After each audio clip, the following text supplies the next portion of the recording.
स्वागत है दोस्तों, एक बार फिर से आप सभी के आपके अपने प्यारे से यूट्यूब चैनल एफएमएससी ग्रुप डिस्कशन में।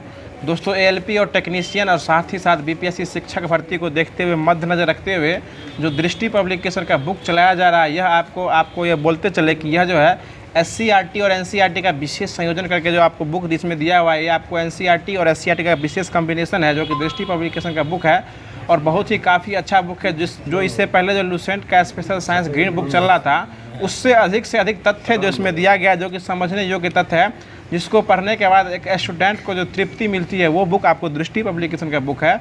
और इसमें जो होमवर्क दिया गया था उसी होमवर्क के माध्यम से एक यूज होगा। और जो होमवर्क दिया गया था, होमवर्क आपको एफएमएससी का जो ऑफिशियल यूट्यूब टेलीग्राम चैनल है और आपको व्हाट्सएप ग्रुप बना हुआ है, उसी पे होमवर्क दिया गया था और इसी होमवर्क के माध्यम से फिर से क्यूज करने उपस्थित हो चुके हैं।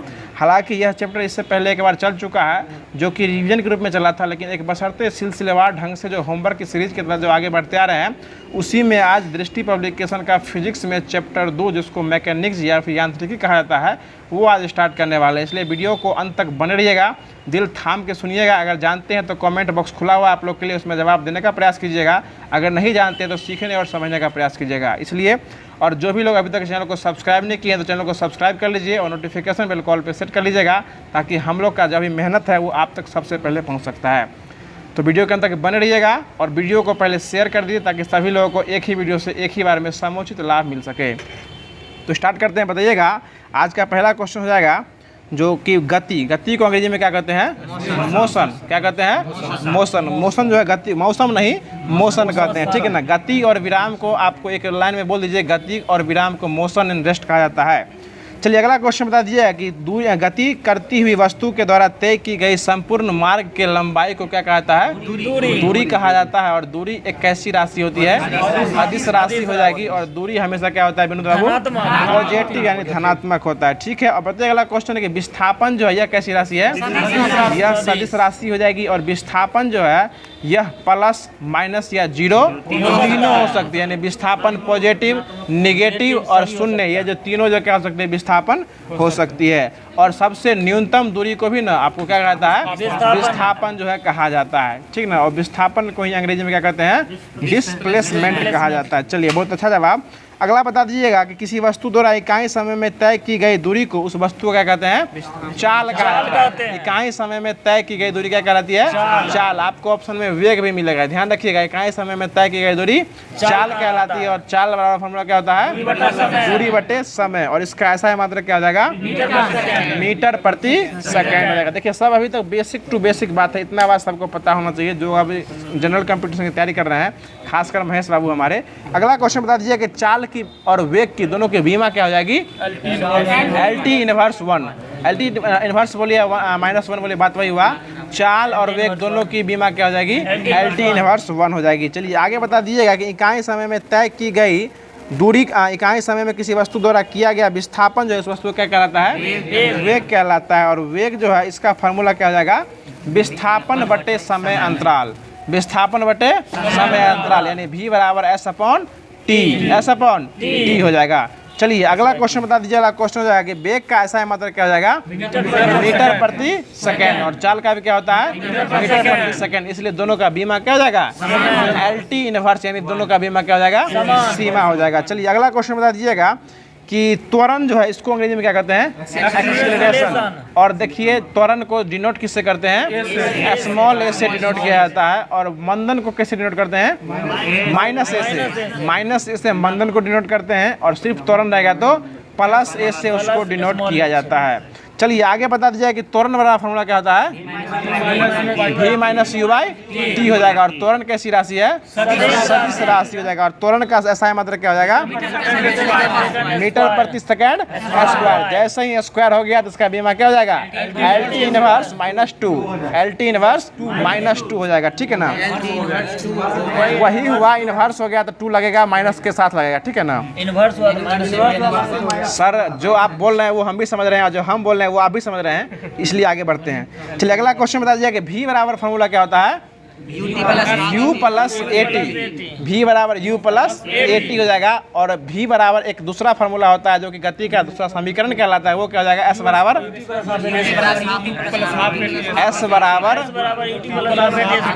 बहुत अच्छा जवाब, s बराबर U T plus half A T square. और गति का तीसरा समीकरण क्या हो जाएगा महेश बाबू,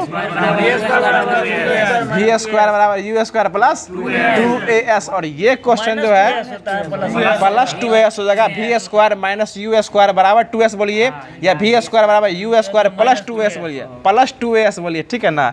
आप ठीक से देख लीजिएगा, कन्फ्यूजन आपको दूर हो जाएगा। चलिए, और ये क्वेश्चन जो हमने अभी चर्चा किया है इससे पहले वाले में कि गति का प्रथम समीकरण जो किसके और किसके भी संबंध बताता है, ये विस्थापन और समय के बीच ये संबंध बताता है। और ये क्वेश्चन जो है यहाँ के टेस्ट में पूछा हुआ क्वेश्चन है, ये बीपीएससी शिक्षक भर्ती की चर्चा नहीं करना है, ठीक है ना।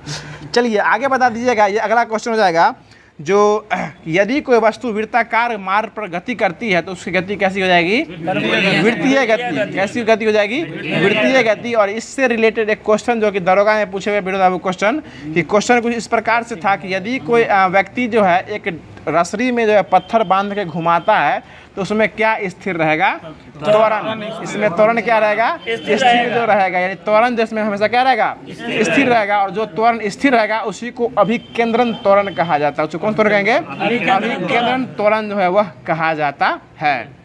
ये भी क्वेश्चन पूछ सकता है कि चक्का की गति, टायरों की गति किस प्रकार की गति हो जाएगी, वृत्तीय गति। ये सभी जो है वृत्तीय गति क्या हो जाएगा, उदाहरण हो जाएगा। चलिए आगे बता दीजिए, क्वेश्चन हो जाएगा जो कोणीय वेग बराबर फार्मूला क्या होता है, इसका हो जाएगा कोणीय विस्थापन बट्टे लगा समय, वो रेखीय चाल हो जाएगा। कोणीय वेग बराबर कोणीय विस्थापन बट्टे समय, उसमें लगा समय, यानी आपको ओमेगा बराबर हो जाएगा थीटा बट्टे टी हो जाएगा। चलिए, और इसका बीमा क्या हो जाता है, सिर्फ टी इनवर्स। इसका बीमा क्या हो जाएगा, सिर्फ टी इनवर्स हो जाएगा। चलिए अगला क्वेश्चन बता दीजिए, रेखीय वेग का फॉर्मूला क्या होता है, हाँ, कोणीय चाल गुने त्रिज्या जो है इसका फार्मूला हो जाएगा।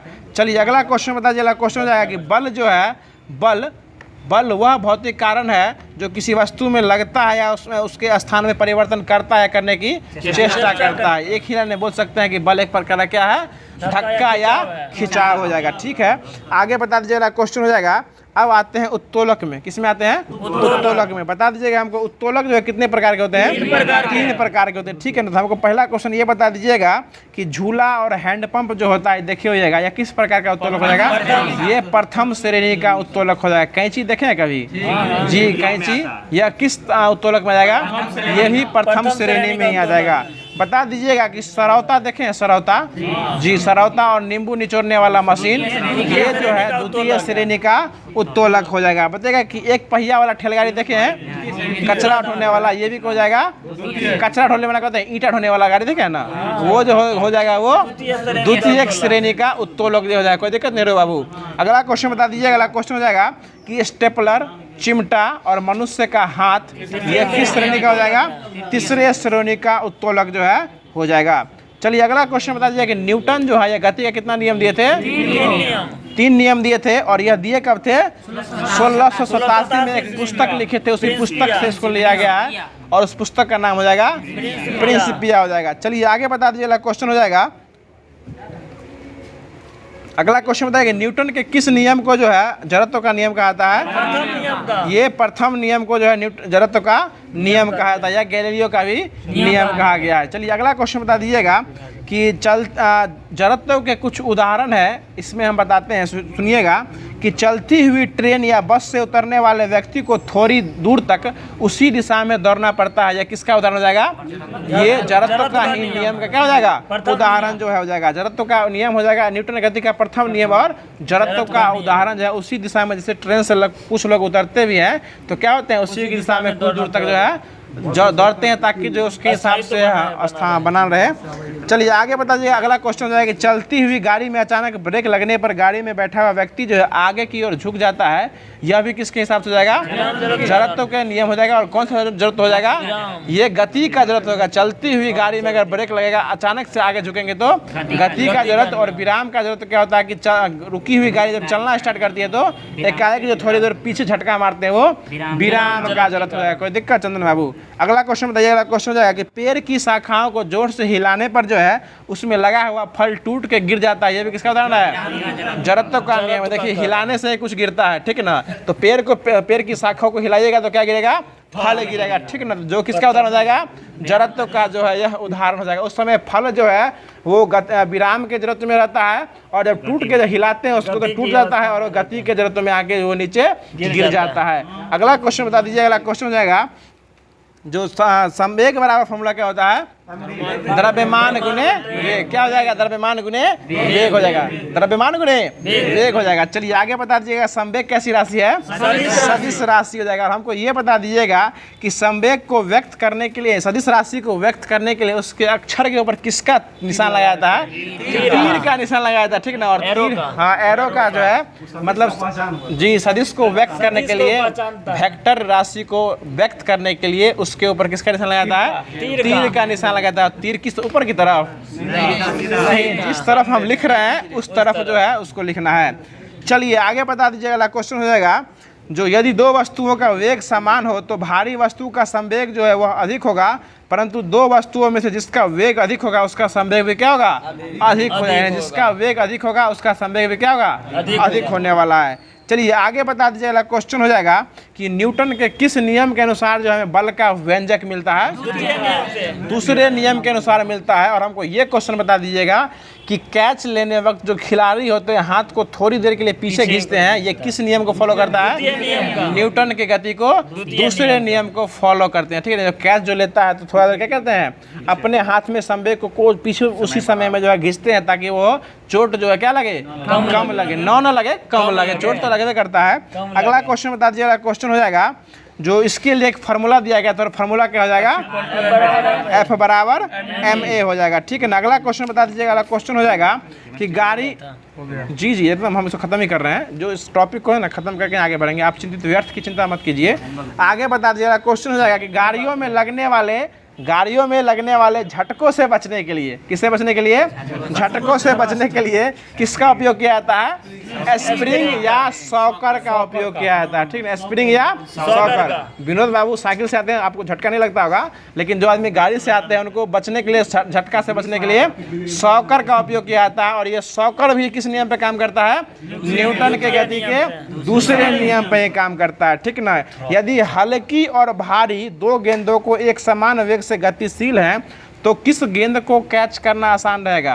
हल्की गेंद को। देखिए समान है, संवेग भी बराबर है, इसलिए हल्की गेंद को कैच करना क्या होगा? आसान रहेगा। भारी गेंद को कैच करना काफी मुश्किल हो जाता है। तो जो होमवर्क दिया गया था उसको पूरी तरीके से खत्म कर दिया गया फिजिक्स में। अब जो है क्या बोले, उससे कैच छूटता ही नहीं है, चिपक जाता है जी, चिपक लेता है। चलिए आगे बनाते हैं। अगला क्वेश्चन हो जाएगा अब जो है जो केमिस्ट्री में दिया गया था परमाणु संरचना और उसके रासायनिक बंध दिया गया था। तो बता दीजिए। अगला क्वेश्चन हो जाएगा, सुन लीजिए, बात नहीं कीजिए। अगला क्वेश्चन बताइएगा जो किस नियम के अनुसार जो है किसी रासायनिक अभिक्रिया में द्रव्यमान का न तो सृजन किया जा सकता है और न ही विनाश किया जा सकता है? ये द्रव्यमान संरक्षण हो जाएगा। देख लीजिए ना, जैसे ही द्रव्यमान की चर्चा की जाएंगे तो क्या होगा? द्रव्यमान संरक्षण। ऊर्जा की चर्चा करेंगे तो ऊर्जा संरक्षण, ठीक है ना। इसलिए बोलते हैं कभी कभी अगर मौका मिले तो बीपीएससी शिक्षक भर्ती का टेस्ट लगाया कीजिए ताकि आपका डाउट जो है उससे क्लियर होते रहेगा। क्योंकि उसमें ऐसा ऑप्शन देता है ना कि आपको लगे कि सारा सही है या ये सही नहीं है, ये होने वाला है, मतलब कन्फ्यूजन उसमें क्लियर होते रहेगा, ठीक है ना। यानी सुन लीजिए क्वेश्चन की द्रव्यमान का न तो विनाश हो और न ही द्रव्यमान जो है बना सकते हैं, ये किसका नियम हो जाएगा? द्रव्यमान संरक्षण का हो जाएगा। अगर इसी में ऊर्जा लगा देंगे तो ऊर्जा संरक्षण का नियम हो जाएगा। चलिए आगे बता दीजिए। क्वेश्चन हो जाएगा कि डाल्टन जो है यह कौन सा सिद्धांत दिए थे? परमाणु का आंशिक सिद्धांत दिए थे, ठीक ना। आंशिक दाब नहीं, आंशिक का सिद्धांत दिए थे। अगला क्वेश्चन बता दीजिए। अगला क्वेश्चन हो जाएगा कि किसके हिसाब से जो है ना परमाणु अविभाज्य होते हैं? डाल्टन के हिसाब से परमाणु क्या होते हैं? अविभाज्य होते हैं। लेकिन इनका भी मत जो है कुछ दिन के बाद क्या हो गया? फेल हो गया और आगे चल के जो है परमाणु का भी विभाजन हो गया। और परमाणु का विभाजन कितने भाग में हुआ? 3 भाग में हुआ। कौन कौन भाग हो जाएगा? Electron, proton, neutron. ठीक तो बोल रहे हैं, ठीक तो बोल। नजदीक हमारा डिस्कशन है, इलेक्ट्रॉन, प्रोटॉन और न्यूट्रॉन हो जाएगा। तो इलेक्ट्रॉन की खोज कौन किए थे? जे.जे.एस. थॉमसन के द्वारा किया गया था। प्रोटॉन की खोज गोल्डस्टीन के द्वारा किया गया था। और रदर क्या कहते हैं न्यूट्रॉन की खोज जेम्स चैडविक के द्वारा खोजा गया था। चलिए आगे बता दीजिएगा, क्वेश्चन हो जाएगा जो बता दीजिएगा कि सभी द्रव्यों यानी सभी पदार्थों की रचना जो है इकाई से हुई है और उस इकाई को क्या कहा जाता है? परमाणु कहा जाता है। और परमाणु अत्यंत सूक्ष्म कण होते हैं और किसी तत्व के सभी परमाणु क्या होते हैं? समान होते हैं। यानी किसी भी तत्व के सभी परमाणु क्या होते हैं? समान होते हैं। चलिए अगला क्वेश्चन बता दीजिए। अगला क्वेश्चन हो जाएगा कि बता दीजिएगा जब आयन पर धन आवेश होता है तो उसे क्या कहते हैं? धनायन कहा जाता है। और जब आयन पर ऋण आवेश होगा तो उसे क्या कहते हैं?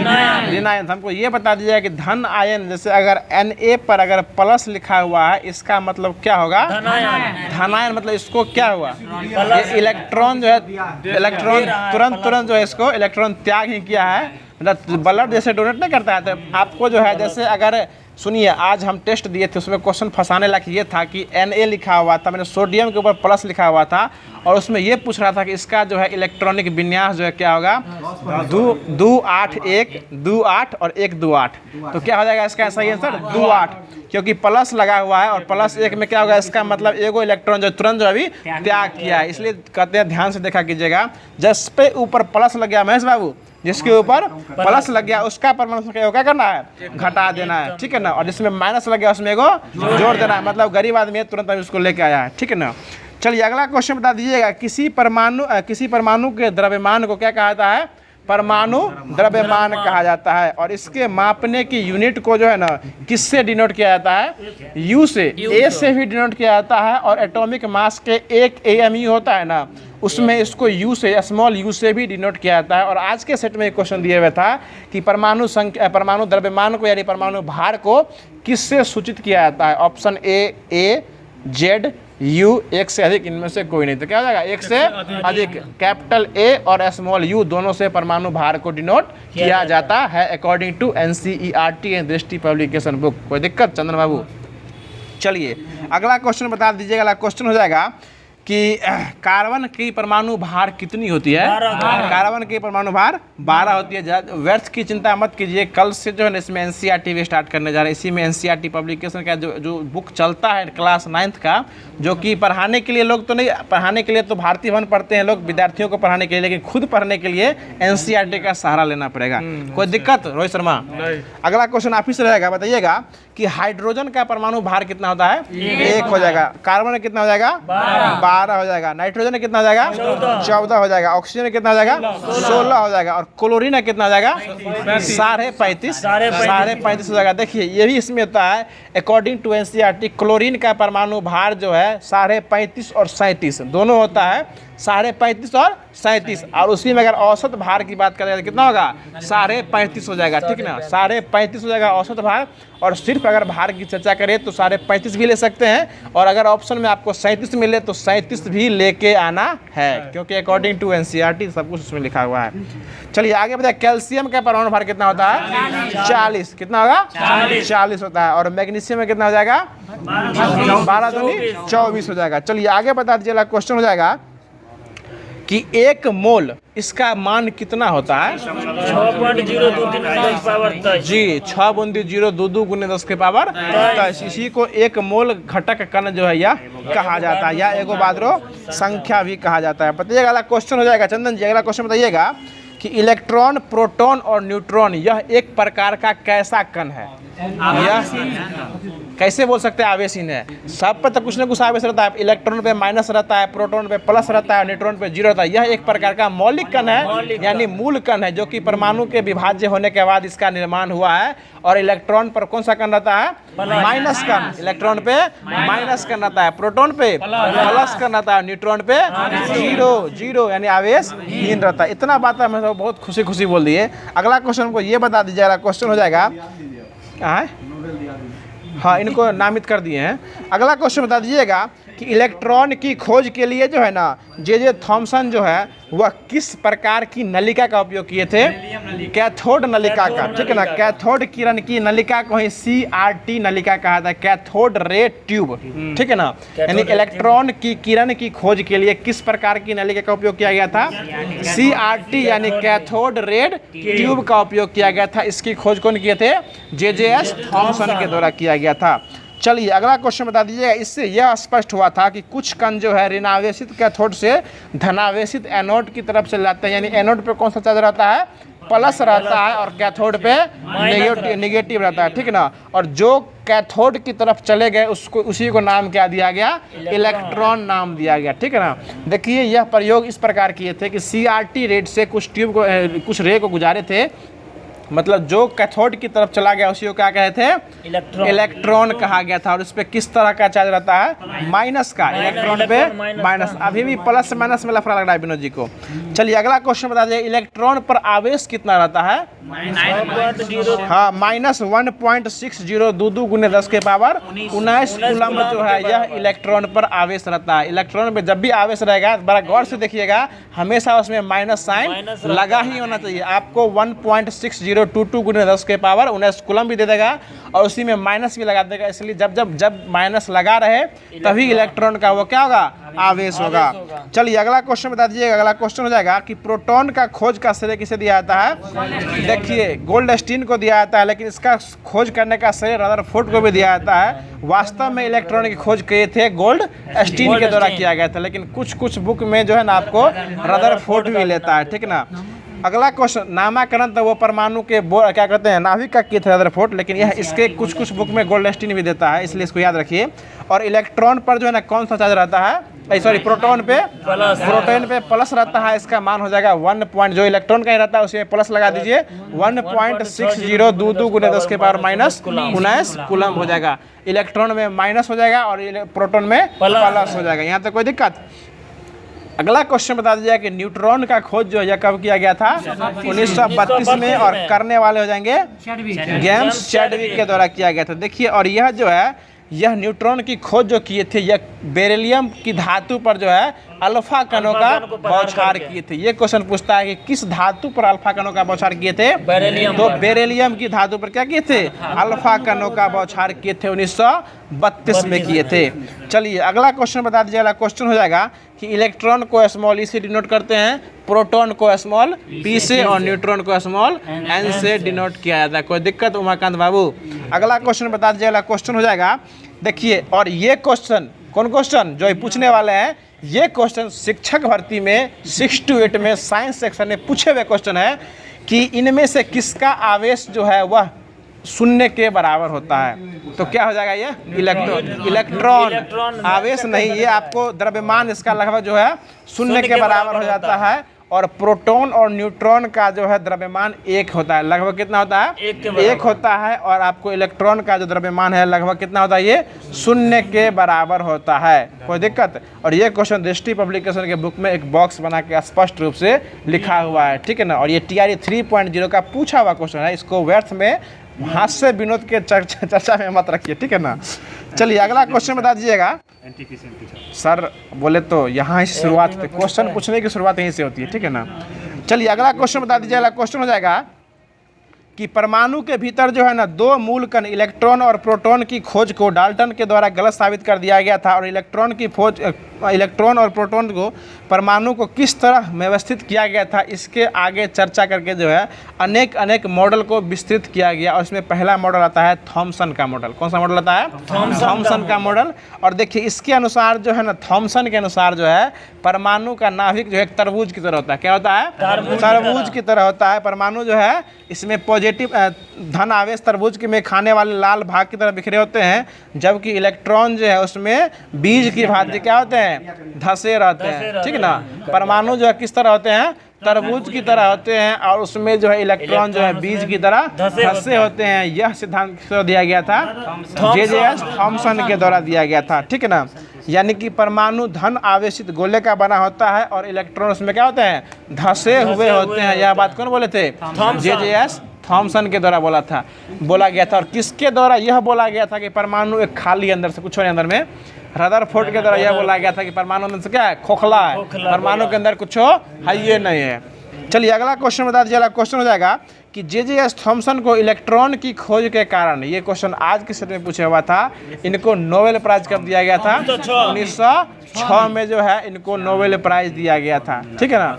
जब इनको कब खोजा इनको प्राइज कब दिया गया था, 1906 में दिया गया था। इसके बाद आता है रदरफोर्ड का परमाणु मॉडल। चलिए अगला क्वेश्चन बता दीजिएगा कि रदरफोर्ड जो है, यह जो है आपको जो किस खोज जो किए थे, इसमें सोने का किसका उपयोग किए थे? पन्नी का, सोने के पन्नी का उपयोग किए थे, और यह प्रकीर्णन का प्रयोग किए थे, ठीक ना। यह प्रकीर्णन का प्रयोग किए थे, और यह जो है प्रकीर्णन के प्रयोग में तेज गति से चल रहे अल्फा कणों को सोने की पन्नी से टकराए थे। और रदरफोर्ड जो इसको सोने के पन्नी से टकराए थे तो यह देखे थे कि इसका जो है अधिकांश भाग जो है पन्नी को फाड़ के ऊपर जो है निकल जाता है, कुछ भाग ही जो है टकरा के वापस आ रहा है, और कितना भाग जो है टकरा के बाहर चला जाता है, तो ये लगभग 12,000वां भाग बोले थे। 12,000वां भाग में से कुछ एक भाग ही जो है पन्नी से टकरा के जो क्या हो रहा है, वापस आ रहा है। बाकी 12,000 भाग जो क्या हो रहा है, पन्नी को आर पार जो है चला जा रहा है। और यह अधिकांश जो है किस कण का प्रयोग किए थे? इसमें अल्फा कण का प्रयोग किए थे। और अल्फा पे हमेशा कौन सा चार्ज रहता है? पॉजिटिव चार्ज रहता है। अल्फा पे कौन सा चार्ज रहता है विनोद बाबू? पॉजिटिव चार्ज रहता है, ठीक है ना। चलिए अगला क्वेश्चन बता दीजिए। अगला क्वेश्चन हो जाएगा, और इनके आधार पर जो है उस निष्कर्ष निकाला गया था कि परमाणु नाभिक की त्रिज्या जो है परमाणु की त्रिज्या से कितनी गुनी छोटी होती है? 10 के पावर 5 गुनी जो क्या होती है, ये छोटी होती है। और ये क्वेश्चन भी आज के क्षेत्र में दिए हुए था कि किसके अनुसार जो है परमाणु की त्रिज्या जो है नाभिक की त्रिज्या से छोटी होती है? तो 10 के पावर 5 गुनी छोटी होती है। यह रदरफोर्ड के परमाणु मॉडल के हिसाब से क्या होती है? छोटी होती है। चलिए कोई दिक्कत रमेश बाबू? अगला क्वेश्चन बता दीजिए। इसके बाद आता है आपको रदरफोर्ड का नाभिकीय मॉडल। ये था आपको परमाणु मॉडल, और ये आपका आता है नाभिकीय मॉडल। तो इनके अनुसार जो है, इस मॉडल के अनुसार जो है परमाणु का केंद्र जो है धन आवेशित होता है। यानी किसके अनुसार जो है परमाणु का केंद्र धन आवेशित होता है? रदरफोर्ड के कौन सा मॉडल? नाभिकीय मॉडल। और एक ये भी क्वेश्चन पूछता है कि नाभिकीय विज्ञान का जनक किसे कहा गया है? रदरफोर्ड को ही नाभिकीय विज्ञान का जनक माना जाता है। चलिए अगला क्वेश्चन बता दीजिएगा कि जो परमाणु का केंद्र जो धनावेशित होते हैं उसी को क्या कहा गया था? नाभिक कहा गया था, ठीक ना। और इनके अनुसार जो है एक परमाणु का लगभग संपूर्ण द्रव्यमान कहाँ स्थित होता है?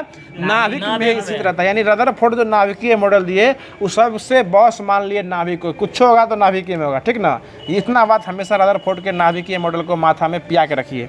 चलिए अगला क्वेश्चन बता दीजिएगा कि इसके बाद यह भी बात बोले थे कि इलेक्ट्रॉन जो है नाभिक के चारों ओर वृत्ताकार मार्ग में चक्कर लगाते हैं। यह बात भी कौन बोले थे? रदरफोर्ड के द्वारा बोला गया था।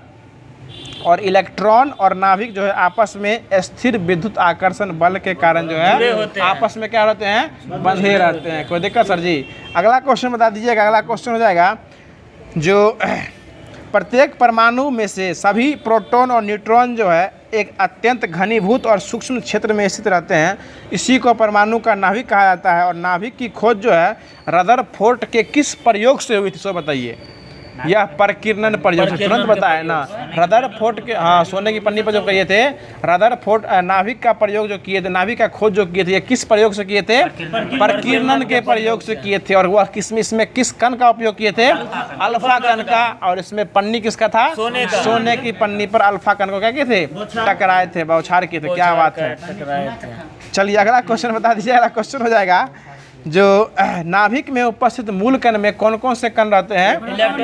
प्रोटॉन और न्यूट्रॉन। नाभिक में मूल कण में प्रोटॉन और न्यूट्रॉन होते हैं। क्या भोज खाने के तो कुछ बोल रहे हैं? प्रोटॉन और न्यूट्रॉन रहते हैं। चलिए आगे बता दीजिए। अगला क्वेश्चन हो जाएगा कि नाभिक में उपस्थित प्रोटॉन की संख्या को किस संख्या के नाम से जाना जाता है? परमाणु संख्या। यानी नाभिक का प्रोटॉन की संख्या, प्रोटॉन की संख्या क्या कहलाता है? परमाणु संख्या कहलाता है, या उसी को परमाणु क्रमांक भी बोला जाता है। चलिए आगे बता दीजिएगा। अगला क्वेश्चन हो जाएगा कि किसी परमाणु में उपस्थित न्यूक्लियन की संख्या को उसकी क्या कहते हैं? द्रव्यमान की संख्या। प्रोटॉन की संख्या बराबर परमाणु संख्या, और न्यूट्रॉन की संख्या बराबर परमाणु भार। न्यूक्लियन की संख्या बराबर परमाणु, इसमें प्रोटॉन न्यूट्रॉन दोनों का वही परमाणु भार हो जाएगा। यानी परमाणु भार बराबर क्या था? N प्लस P हो जाएगा।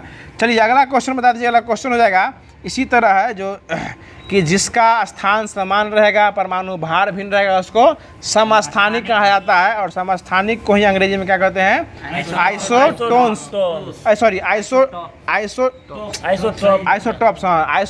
टॉप्स कहा जाता है, समभारिक को क्या कहा जाता है, आइसोबार, और सम न्यूट्रॉनिक को आइसोटोन्स। आइसोटोन्स कहीं कहीं आपको जो हिंदी ना देखे यही आइसो तैसो लगा देता है, याद रखिए। आइसो भार में क्या होता है, आइसोबार, भार में आइसोबार। उसके बाद आइसोटोन्स किस में हो जाएगा, सम न्यूट्रॉनिक में, और आइसोटोप्स किस में हो जाएगा, समस्थानिक में। स्थान जिसका समान रहेगा वो समस्थानिक, जिसका भार समान रहेगा वो समभारिक, जिसका न्यूट्रॉन समान रहेगा वो सम न्यूट्रॉनिक को अंग्रेजी में क्या कहते हैं, आइसोटोन्स। आइसोटोन्स। आपका भी टोन अच्छा है। और ये बता दें, ध्वनि के सिंगल बीप को क्या कहते हैं, टोन कहा जाता है। क्या कहता है, टोन। यानी एकल ध्वनि क्या कहलाती है, टोन कहलाती है, ठीक है ना। चलिए अगला क्वेश्चन बता दीजिएगा। इसके बाद आता है बोर मॉडल, जिससे बोर नहीं होना, इसके बारे में कल पढ़ेंगे, बोर मॉडल के बारे में, ठीक है ना। चलिए अगला अब आता है बायोलॉजी, और बायोलॉजी में जो जैविक वर्गीकरण के बारे में दिया गया था, जो कल बाबा के द्वारा क्लास लिया गया था, उसके बाद उससे आगे जो है हम अब करा रहे हैं।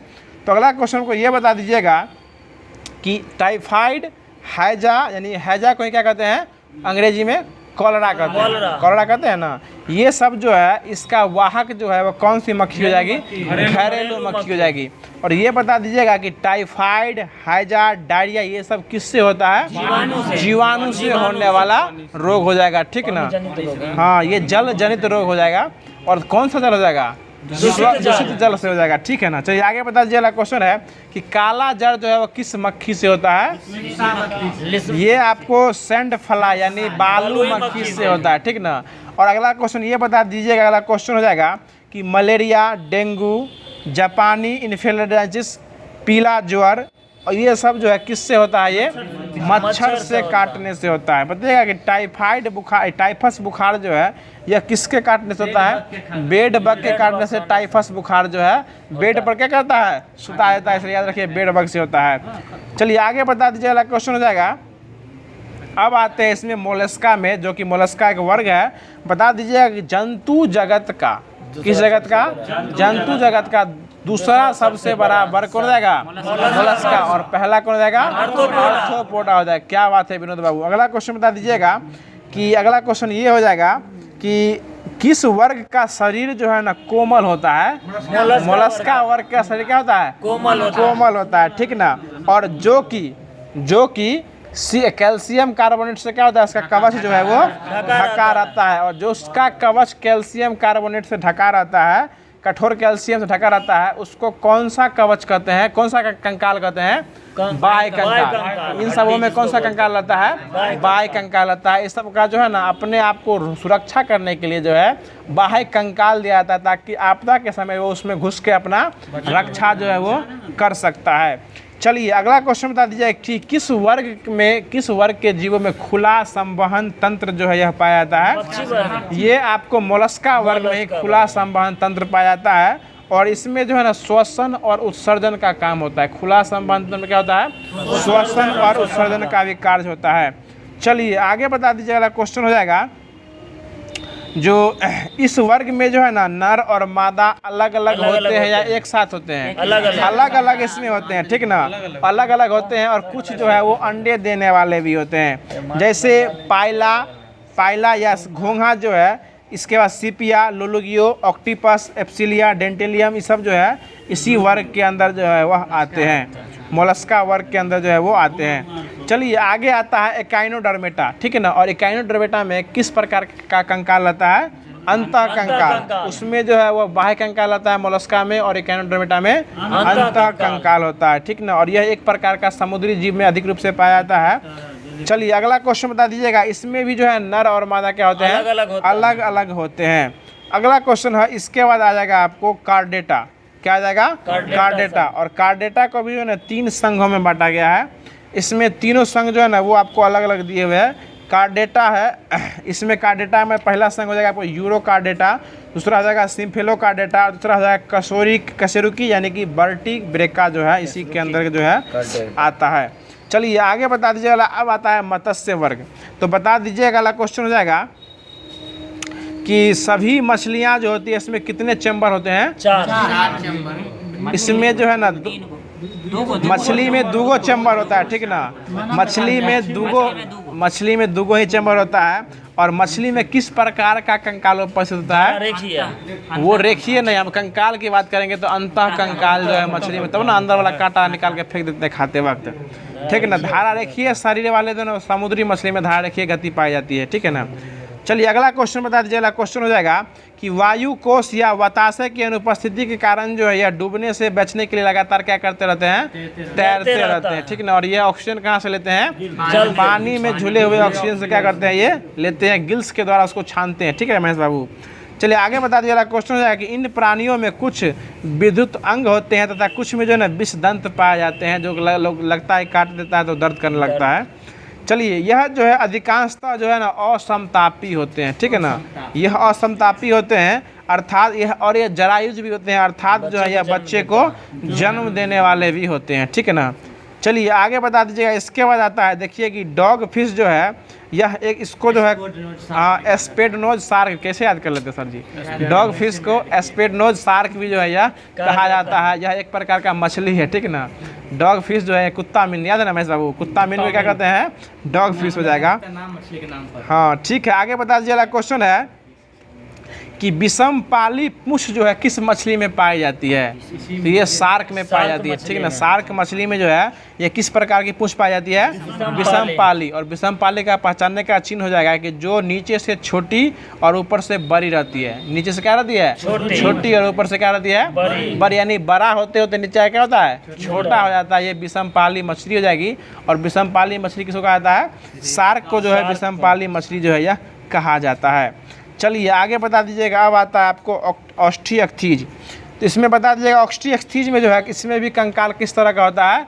अंतः कंकाल भी होता है, ठीक ना। और इसमें जो है ना एयर ब्लाडर उपस्थित रहता है। एयर ब्लाडर को ही जो है ना आपको वायु कोष कहा जाता है, जो सांस लेने में काम देता है, ठीक ना।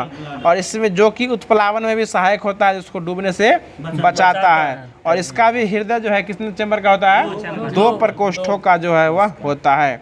चलिए इसके बाद आता है कि एक आर्थिक समुद्री मछली का नाम बताइए जो कि अपने लिवर ऑयल के लिए प्रसिद्ध है। कॉड, अटलांटिक महासागर का, ठीक है, बहुत अच्छा जवाब। अटलांटिक महासागर में पाई जाती है। कॉड मछली जो है यह एक अटलांटिक महासागर में पाई जाने वाली मछली है, जो कि यकृत तेल यानी लीवर ऑयल के लिए क्या हो जाएगी? प्रसिद्ध हो जाएगी। तो जो होमवर्क दिया गया था उसको हमारे द्वारा पूरा ख़त्म कर दिया गया था, ताकि हम उम्मीद करते हैं जो भी हमारे द्वारा बताया गया होगा संधि विच्छेद करके, तो आपको समझ में काफ़ी अच्छी तरीके से आया होगा। और ऐसा ही क्लास पाने के लिए हमारे FMSC चैनल से जुड़ जाइए। और जुड़ने के साथ साथ इस वीडियो को लाइक कर दीजिए और अपने सारे व्हाट्सएप ग्रुप में शेयर कर दिया कीजिए, ताकि सभी लोगों को जो है ना इस वीडियो से लाभ मिल सकता है। बाकी वीडियो के अंत तक बने रहने के लिए आप सभी लोगों को हृदय की गहराई से धन्यवाद देना चाहते हैं कि इस विषम परिस्थिति में भी आप जो है हमारे साथ बने रहे और वीडियो को अंत तक सराहने का काम किया। तो फिर मिलते हैं इसके अगले सेशन में, इसके अगले वीडियो में। तब तक के लिए खुश रहिए, मुस्कुराते रहिए और हमारे इस FMSC चैनल को यूं ही प्यार सपोर्ट बनाए रखिए। धन्यवाद। जय हिंद, जय भारत।